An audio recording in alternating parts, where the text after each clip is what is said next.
코로나로 인해서 기준금리가 좀 낮아졌다 이렇게 말씀을 해주셨는데 네. 정확하게 기준금리라는 게 어떤 건지 혹시 말씀 주실 수 있을까요? 자, 기준금리는 여러분 시중금리와 좀 다른 얘기인데요. 시중금리는 기준금리 더하기 알파 이렇게 생각하시면 좀 편해요. 그럼 기준금리는 금융당국이 결정하는 거예요. 금융당국이라 한다면 통화정책의 결정자, 네. 중앙은행. 우리나라의 중앙은행이 한국은행이죠. 국책은행. 그러니까 이제 한국은행이 기준금리를 결정하는 거예요. 몇 번 결정하냐면 현재로서는 1년에 8번이에요. 8번 금통위, 금융통화회의, 금융통화위원회 회의가 열려요. 네. 그 스케줄은 미리 발표합니다. 그래서 1, 2월 달에 있었고요. 네. 그리고 3월 달에 없고요. 그리고 4월 달에 또 있습니다. 금통위 회의 때 금통위 위원들이 네. 경제적으로 많은 것들을 조망하시는 그 경력 있는 그런 위원분들이 이렇게 앉아가지고 같이 회의를 하는 거예요. 쉽게 말하면. 그래서 금리를 올릴까 떨어뜨릴까. 그 기준금리를 결정하면 그 기준금리의 기초에서 더하기 알파 시중금리가 결정돼요. 그러니까 결국 기준금리는 정책 수단인 겁니다. 정책 수단. 네. 기준금리를 결정함으로써 시중의 금리를 올릴지 떨어뜨릴지 결정하는 역할인 거고요. 기준금리가 올라가게 되는 그 배경은 결국 금리의 레벨 자체가 떨어지면 상대적으로 기업들이 더 투자하고 싶을 거 아니에요. 네. 적극적으로 투자하다 보면 자연스럽게 일자리가 많이 생기겠죠. 그러니까 투자의 정의가 그거거든요. 신산업 투자. 그러면 빵 가게가 커피숍까지 늘리는 거예요. 그러면 일자리가 더 늘어나잖아요. 쉽게 생각하면. 그게 투자인데 투자가 늘어나면 고용이 늘죠. 그럼 고용이 느니까 더 많은 사람들이 취업하니까 소득이 늘겠죠. 그럼 소득 늘면 뭐 하고 싶어지세요? 소비하고 싶어지세요. 그래요. 소비가 늘어나요. 그럼 소비가 늘어나면 자연스럽게 또 기업들이 적극적으로 투자하고 싶죠. 네. 이걸 뭐라고 합니까? 제 경제 읽어주는 남자 책에다가 써놨는데 경제의 선수라는 거죠. 그러니까 금리를 인하함으로써 투자, 고용, 소득, 소비, 또 투자, 경제를 선순환하게 만든다. 그러니까 금리를 떨어뜨림으로써 이런 팬데믹 경제 상황에 경제 충격이었는데 경기를 진작시키는 데 초점을 둔다. 그래서 금리를 떨어뜨렸던 거예요. 근데 이제 22년에는 경제가 제자리로 굴러가잖아요. 그러니까 금리를 인상해 나가는 거죠. 지금 현재 이 국면이 금리 인상기가 그런 겁니다. 아, 그래서 인상을 한. 그리고 이 금통위에서 결정하는 기준금리를 결정하는 내 고려하는 변수가 정말 한두 가지가 아닙니다. 부동산도 봐야겠죠. 가계부채도 봐야겠죠. 네. 뭐 정부 부채도 봐야 되겠죠. 네. 한두 가지를 보는 게 아닌데 그래도 한국은행이 가장 집중적으로 고려하는 변수는 바로 물가 상승률이에요. 소비자 물가. 왜냐하면 한국은행의 목적은 첫 번째 물가 안정에 있어요. 기업이 이윤 추구가 목적이죠. 네. 잡상인 TV의 목적이 뭡니까? 저는 공익입니다. 공익. 아, 그러세요? 경제 읽어주는 남자 TV의 목적은 네. 이윤 극대화에 있습니다. 이윤 극대. 예. 다만 이윤 극대화를 위해서 더 나은 정보를 많은 사람들에게 공유하자. 그러니까 더 나은 정보를, 더 좋은 정보를 여러분께 많이 공유하자. 이거는 제 수단인 거예요. 정책 수단. 그리고 정책의 목적은 이윤 극대화죠. 그러니까 한국은행의 목적은 물가 안정이에요. 물가 안정. 그 수단이 뭡니까? 기준금리예요. 이해 가셨죠? 네. 예. 기준금리를 조정함으로써 물가 안정을 이룬다. 한국은행이 생각하는 가장 최적의 물가가 몇 %일까요? 목표 안정 물가라고 해요. 쉽게는 적정 물가. 네. 그걸 몇 %로 둬요? 2%로 둬요. 근데 2%를 넘으면 고물가. 2%를 밑돌면 저물가예요. 쉽게 한번 설명드릴게요. 네. 작년에 네. 이 커피를 사는데 네. 1,000원 들었어요. 네. 근데 올해 똑같은 커피를 사는데 2,000원 달래요. 네. 물건의 가격이 2배로 올랐죠. 네. 근데 이 물건의 가치는 똑같죠. 네. 가치는 똑같은데 가격만 올랐죠. 네. 그럼 이것의 가격이 올랐다는 얘기는 가치는 그대로인데 그 얘기는 돈의 가치가 떨어진 거죠. 네. 맞습니까? 그쵸. 작년에는 1,000원만 주고도 이걸 바꿨잖아요. 네. 근데 올해는 2,000원을 줘야 이걸 바꿔주잖아요. 그러니까 돈의 가치가 떨어진 거예요. 그렇죠? 네. 이 금리란 바로 돈의 가치를 뜻해요. 금리란 뭐다? 돈의 가치. 돈의 가치. 그러니까 금리가 돈의 가치를 뜻하니까 돈의 가치가 떨어지면 물건의 가치 가격이 오르는 거예요. 아, 맞죠? 네, 네. 물가가 네. 오르는 거예요. 맞죠? 네. 그래서 금리와 물가가 역행한다. 이게 핵심 문장입니다. 경제를 이해하는데 굉장히 중요한 문장. 네. 금리와 물가는 역행한다. 근데 이 물가에는 당연히 주가도 포함돼요.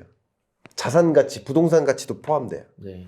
나머지 경제 여건이 똑같은데 금리만 움직여요. 네. 그러면 물가는 반대로 움직이는 거예요.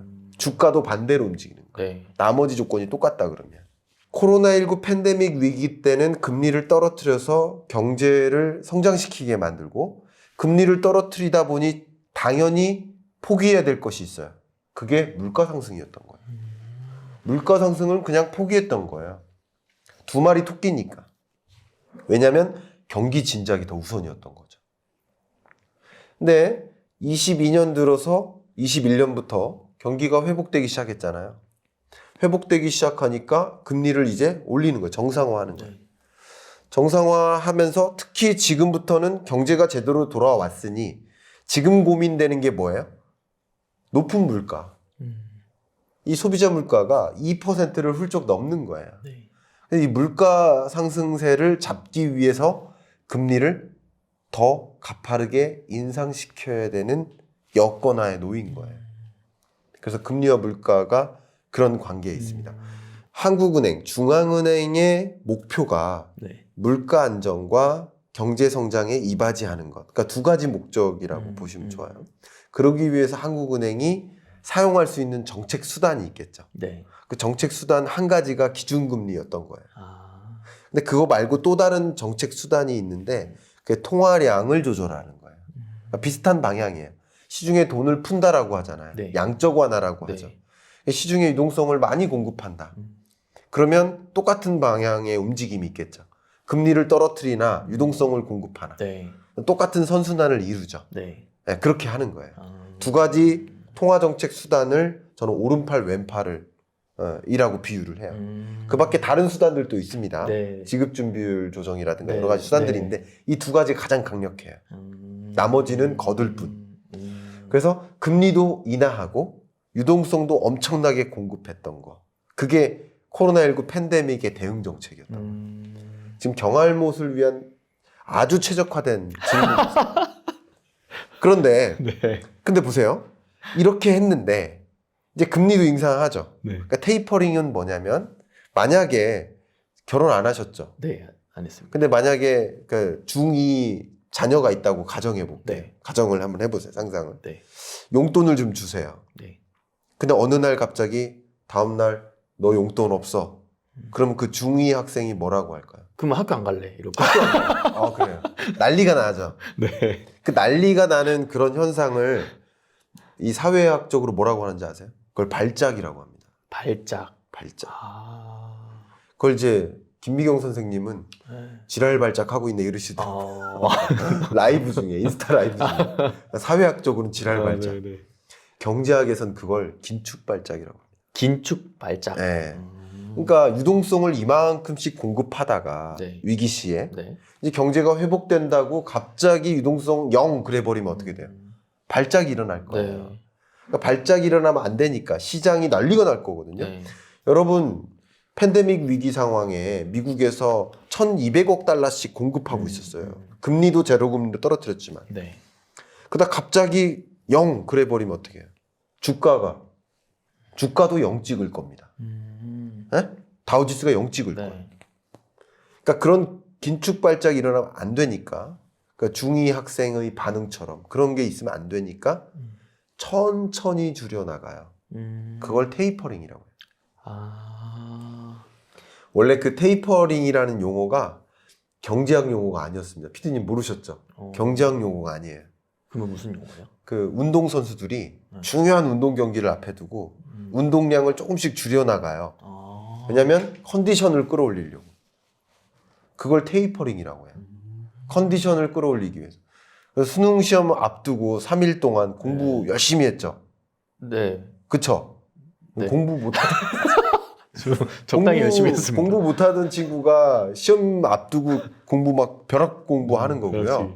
공부 잘하는 우리 PD님 같은 분은 5일 앞에 두면 공부를 안 하죠. 공부를 천천히 줄이죠. 대신 컨디션을 끌어올리죠. 그러니까 수능 시험 당일날 오히려 평소 실력보다 더 잘 나오는 거예요. 컨디션까지 높으니까. 근데 공부 못하는 친구들이 벼락치기 해가지고 그날 꼭 감기 몸살 걸리죠. 아, 그래서 평소 실력보다 더 안 나오는 그렇죠. 그런 거예요. 그게 테이퍼링이에요. 아. 천천히 줄여나간다. 그래서 2013년이었던 것 같아요. 그때 버냉키 의장께서 우리 테이퍼 해야 된다라는 표현을 하면서 그때부터 경제학 용어가 된 겁니다. 그러니까 결국은 이런 긴축 발작이 없도록 하는 게 테이퍼링인 거예요. 양적 완화 규모를 줄여나가는 거. 이해가셨죠? 아, 완전히 이해했습니다. 네. 그래서 기준금리와 테이퍼링, 기준금리 인상과 테이퍼링을 좀 비슷하게 보시면 좋겠고요. 이 룰이 있어요. 그러니까 긴축 발작이 없도록 테이퍼링 해야 된다라는 그 룰이 뭐냐면 베이비 스텝 룰이에요. 아이가 막 두 폭으로 막 걸어요? 아니면 아장아장. 아장아장하죠. 그렇죠. 그게 베이비 스텝이에요. 그러니까 기준금리 인상이나 뭐 유동성 공급량을 늘리거나 축소하는 이런 통화 정책을 아장아장 해야 된다. 베이비 스텝 룰이에요. 그러니까 뭐 여러분 0.25%포인트씩 인상해야 된다. 그런 게 그런 겁니다. 왜냐하면 시장에 엄청난 혼란을 주기 때문에. 네, 그렇습니다. 이거 좀 궁금했었는데 명쾌하게 지금 제가 알게 된 것 같습니다. 네. 아, 감사합니다. 우리나라 경제가 미국의 영향도 되게 많이 받잖아요. 네네. 근데 미국 인플레이션이 좀 어느 정도인지 네. 말씀해 주실 수 있을까요? 미국은 진짜 엄청납니다. 그러니까 인플레이션 압력이 차등적으로 적용됩니다. 주로 선진국 중심으로. 그러니까 우리나라의 인플레이션은 네. 지금 물론 최근 월 기준으로 물가 상승률이 3%대 후반을 찍기도 했어요. 근데 22년 물가 상승률 전망치가 3.1%입니다. 이건 제 전망이 아니고 한국은행의 전망이에요. 그런데 이 전망치보다도 더 상향 조정될 거라고는 생각이 됩니다.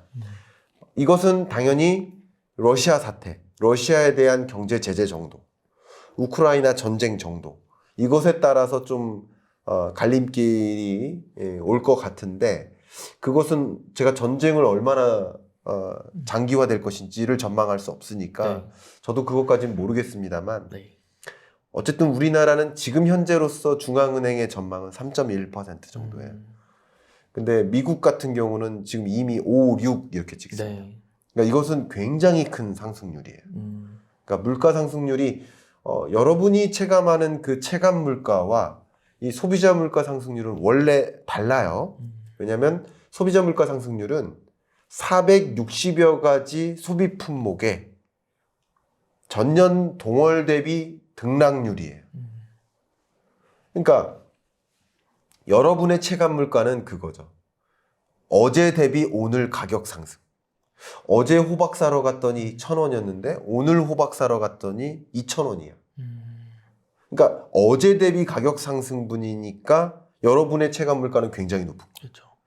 지난주에 기름 넣었을 때 그리고 이번 주 기름 넣었을 때 100원이 올랐어. 그게 체감 물가인 거죠. 지난주 대비인 거예요. 그러니까 체감 물가와 소비자 물가 상승률, 이 지표 물가는 괴리가 있는 거예요. 첫 번째. 두 번째 또 괴리가 있는 이유는 여러분의 체감 물가는 여러분의 소비 품목에 집중돼요. 예를 들어서 주부 여러분들이라면 장바구니. 저 같은 사람은 다른 걸 특별히 소비하지 않거든요, 개인적으로. 주로 소비할 게 뭐 기름 넣는 거죠. 그러니까 유가가 가장 중요한 저의 지표인 거예요. 근데 또 예를 들어서 건설사 사장님은 철강 가격, 시멘트 가격, 이게 그들의 체감 물가인 거 이해 가시죠? 네네. 근데 이 소비자 물가 지수는 460여 가지 소비 품목이거든요. 그러니까 당연히 체감 물가와 달라요. 여러분 쌀 가격이 올라도 김밥 가격이 안 오르거든요. 라면 가격이 올라도 라면 판매하는 이 라면집 그 분식집 라면 가격은 안 오르거든요. 이해가시죠? 네. 예. 그런 것들 그러니까 수익성은 떨어지는 거죠. 그런 것들까지 생각해 보시면 체감 물가와 원래 괴리가 있는 것이다. 원래 그렇다. 한 가지 또 체감 물가는요. 가격 떨어질 때는 반영을 안 해요. 가격 오를 때만 반영시켜요. 그죠? 네. 네, 그렇기 때문에 체감 물가와 원래 괴리가 있는 것이지 소비자 물가가 무슨 3.1%라고 말도 안 돼라고 댓글 다시는 분 계실 수도 있는데 그거 아닙니다. 원래 다른 겁니다. 아시겠죠? 네. 네, 원래 다른 것이다. 어쨌든 미국을 중심으로는 인플레 압력이 굉장히 강력해요. 그렇기 때문에 물가 상승률만 보면 금리를 더 인상해야 될 필요성이 계속 생기는 거예요. 생각했던 것보다 더 인상. 물가를 잡아야 되니까. 근데 한 가지 또 걱정은 지난 2월에 우리 한국은행에서 금리를 동결했어요. 여러분 21년 8월에 우리나라 이 물가 상승률을 1.5%로 바꿨거든요. 네. 한국은행에서. 네. 1.5%였는데 지금은 3.1%예요. 그럼에도 불구하고 금리를 동결했어요. 왜 그럴까요? 이것은 물가를 잡기 위한 노력도 중요하지만 더 중요한 걱정은 경기 침체예요. 이 러시아 사태, 우크라이나 사태. 네. 이것 때문에 경기 침체가 같이 찾아오니까 네. 금리를 인상해버리면 결국 금리 인상이라는 단어는 경기가 금리 인하 아니어도 낮은 금리 아니어도 제대로 돌아갈 거야 라는 자신감인 건데 네. 금리를 인상해버리면 투자가 위축되고 경제가 선순환되지 않을 거라고 보는 거예요. 그러니까 두 가지를 다 고려해야 되니까 이 금리를 동결한 건데 그런 관점에서 미국 연준의 이 제롬 파월 의장의 고민이 진짜 엄청날 겁니다. 특히 당사자 아닙니까? 네. 미러 갈등의 당사자. 그런 것들은 당장 경제 충격을 그냥 용인하고 대응하는 거예요. 전쟁이라는. 네. 경제 충격이 있을 거라고 가정하고 대응하는 거예요. 그런 대응이 나타났기 때문에 새로운 변수가 등장했기 때문에 연준 의장이 물가를 잡자니 금리를 인상해야 되는데 이 경제 충격이 또를 예방해야 되고 막아야 되자니 금리를 동결해야 될 것 같고 굉장히 어려운 입장에 있고요.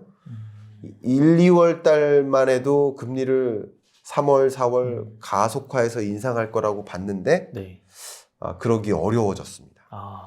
예. 그러면 아직은 미국 금리 기준금리가 인상이 될지 네. 동결될지 그거는 아직은 좀 지켜봐야 되는 거죠. 동결되거나 네. 인상하더라도 정말 베이비 스텝으로.